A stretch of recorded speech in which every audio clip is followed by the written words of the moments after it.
हम सब के साथ कभी ना कभी ऐसा जरूर होता है कि एकदम से कुछ स्पेसिफिक फूड खाने का मन करता है और जब तक हम वो स्पेसिफिक चीज खा नहीं लेते तब तक हमें सेटिस्फैक्शन नहीं मिलता। इसे फूड क्रेविंग कहते हैं कि एकदम से अंदर से एक डिजायर उठा कि हमें ये पर्टिकुलर फूड चाहिए और कई बार ये डिजायर बहुत ज्यादा स्ट्रांग होता है।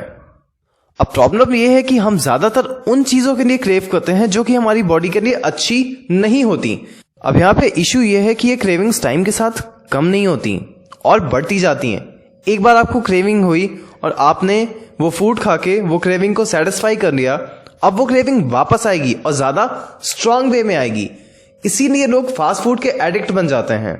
यहाँ पे हमें ये जानना जरूरी है कि क्रेविंग और हंगर ये दोनों सेम चीजें नहीं होती।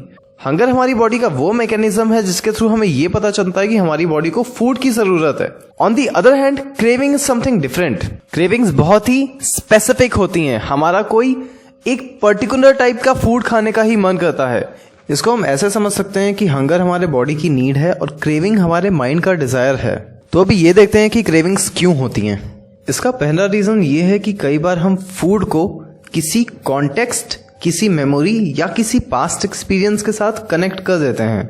फॉर एग्जाम्पल, आप अपने फ्रेंड्स के साथ किसी एक पार्टी में गए और अब वहां पे आपने कुछ खाया, तो वो पूरा इवेंट अगर एक अच्छा एक्सपीरियंस था आपके लिए तो आपका माइंड उस फूड को उस इवेंट से कनेक्ट कर देगा और अब चांसेस हैं कि फ्यूचर में भी हमें उस फूड की क्रेविंग हो, क्योंकि हमारे ब्रेन ने उस फूड को उस अच्छी मेमोरी के साथ, उस अच्छे पास्ट एक्सपीरियंस के साथ कनेक्ट कर दिया है। उसके अलावा कई बार हमारा ब्रेन फूड को कुछ स्पेसिफिक इवेंट्स के साथ कनेक्ट कर देता है। फॉर एग्जाम्पल, क्रिकेट मैच देखते हुए पॉपकॉर्न खाने का मन करना, तो ये जो क्रिकेट मैच है ये उस पॉपकॉर्न की क्रेविंग का ट्रिगर बन गया। तो जब भी हम क्रिकेट मैच देखेंगे हमें पॉपकॉर्न की क्रेविंग होगी। अब ये कोई जानबूझ के नहीं करता, ये एसोसिएशन सबकॉन्शियसली हो जाता है और ये भी एक बहुत बड़ा रीजन है फूड क्रेविंग्स का। अपार्ट फ्रॉम दैट, इसका दूसरा रीजन है कि जब हम बहुत ज्यादा स्ट्रेस में होते हैं, जब हमारा मूड खराब होता है, व्हेन वी आर सैड, और जब हम बहुत ज्यादा बोर हो रहे होते हैं या हमें एंग्जाइटी हो रही होती है, तब भी चांसेस हैं कि हमें फूड क्रेविंग्स होंगी। या यहाँ पे ऐसा कह सकते हैं कि तब हम फूड क्रेविंग्स के लिए बहुत ज्यादा वल्नरेबल हो जाते हैं, क्योंकि ये जो हमें टेम्परेरी मेंटल पेन हो रहा है, फूड इसका एक टेम्परेरी एस्केप बन जाता है। इसके अलावा क्रेविंग्स का एक रीजन ये भी है कि अगर हमारी डाइट अच्छी नहीं है, हमारी डाइट के थ्रू हमें अच्छे से न्यूट्रिशन नहीं मिल पा रहा है, तो भी हमें क्रेविंग्स होंगी।